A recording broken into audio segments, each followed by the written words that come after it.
G'day race fans, welcome back to the final stretch. This is a video series we're doing following the Supercars Finals race by race. We are currently post race 28. Now, normally I have Ash Miller to join me, but he's on assignment at the moment, so hopefully he should be joining me tomorrow. Um, let's start with the biggest story that came out today, which of course was Brody Kostecki's huge shunt in qualifying two. If you didn't see it, basically Brody clobbered the tyre barriers a couple of times, the tyre bundle on the chicanes.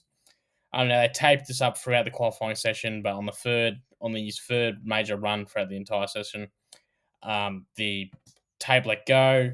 The front bar and split assembly went underneath his front left tire, and he was pretty much uncontrolled from there into the barrier on the beach chicane exit. Now, unfortunately, some photographers were injured. Um, Hopefully, they are okay. To my understanding, they've been sent to hospital mainly for precautions. But what that did mean is the 38 car has been withdrawn from today's race. It has been withdrawn from the weekend overall. We're waiting to see how the repairs go. Now, this is mainly because of chassis damage. Under the Supercars regulations, once the event starts, the chassis or the center clip cannot be changed. This is to avoid bigger teams using spare cars and stuff, the sort of NASCAR style. Um, they did seek permission from General Manager of Motorsports from Supercars, Tim Edwards, to take the chassis offside down to Pace Innovations. That is only 15 minutes in the roads to try and repair that chassis for tomorrow. So that's currently the status of car 38. What that does mean is Brody scored no points today. This is a huge, huge hit to his championship. Um, so hopefully he'll be back tomorrow. Otherwise, if he's not back tomorrow, he will definitely be out of the finals. Now let's move over to the race. Well, before we move over to the race, sorry, I'll bring up that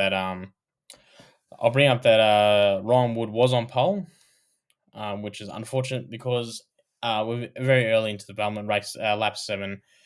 We could see fuel leaking from his car. It turns out the top of the fuel tank, apart an access panel or something that they normally use to access to take the foam inserts in and out for the enduro races, wasn't it was done up correctly, or somehow came loose. They did try a quick fix, but Supercars black flagged the car and forced him to come in for a proper fix. So he would finish 20th. Still better than nothing, but very tough for his championship fight, especially when that was a race that he was very likely in the fight for. So I'll run us down our race order as they were. So filling out the placements from first through the sixth, we have Chaz Mostert winning the race, Brock Feeney, Kai Allen, Cam Waters, Will Brown, and Anton De Pasquale. Down at 8th and ninth, we have Thomas Randall and Matt Payne, and all the way down at 20th, as I just mentioned, we have Ryan Wood, and of course Brady Kostecki did not start.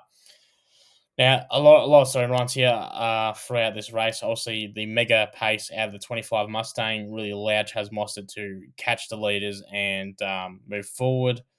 Um, Kai Allen finished third for his second Supercars podium, I believe, running a different strategy with Grove, short filling, and trying to go long to the end of the race. Something that could have very much almost happened. He only got caught in the last sort of 5-10 laps by Brock Feeney and Chaz Mostert. Cam Waters had a bit of a nothing race. He clobbered the tyre barriers on the Betchcan exit, I think lap 78, something like that, very late in the piece. Will Brown, all over the shop. He got turned by Kai Allen on lap 1, had to fight his way back from 23rd. Was involved in a bit of scrapping, as you do when you get pushed back. Most notably, he had a pretty decent fight with Anton De Pasquale for 5th in the latter half of the race. Thomas Randall, pretty rough. He had to move his way forward from 12th. Both him and Kai missed the top 10 shootout because they didn't get their laps in due to the red flag from Kostecki's crash. So he's moved his way from 12th all the way up to 8th. So grabbing valuable points, but I don't think it's going to be enough if he can't start scoring some more points. Matt Payne, real rough one. He was really running up the front there. During the first supercar, there was a lot of chaos in the pit lane.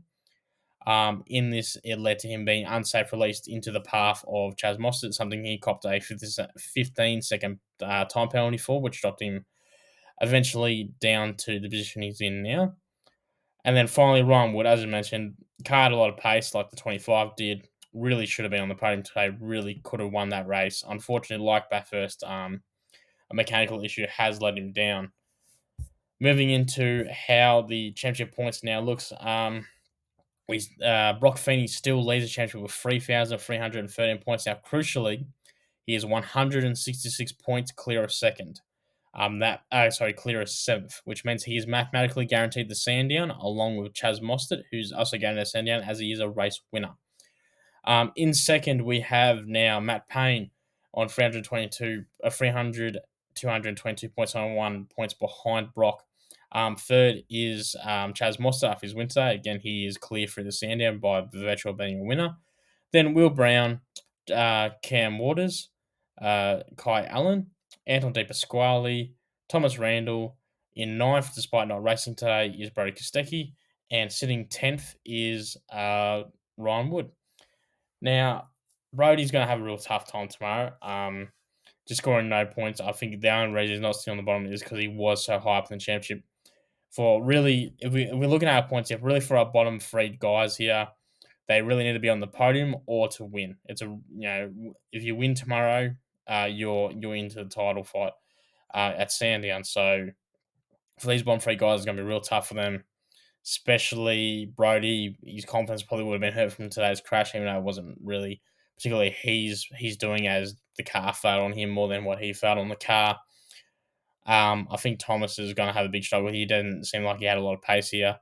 And Ryan Wood, I think Ryan Wood could bounce back, but really can the team bounce back? Because there's two mechanical failures in a row for the number 2 car, and it's not impressive. But however, the car did have a lot of pace, so I think Ryan Wood's definitely going to try to bounce back. So is Brody. And if that's the case, well, can Kai Allen, who may I add never raced at this track before today, can Kai Allen keep that pace up to keep him clear? And what's Anton De Pasquale going to do? He can't have another nothing race. He has to be very much on it to pull himself clear of that 7th. Well, I consider him waffle about a little parts about today, but I just want to focus on the points. Ash should be with me tomorrow, so we'll have a little bit more to bounce about, and then we'll know tomorrow afternoon exactly who's in and who's out. So thank you for watching, and enjoy tomorrow's race 29 on the Gold Coast 500.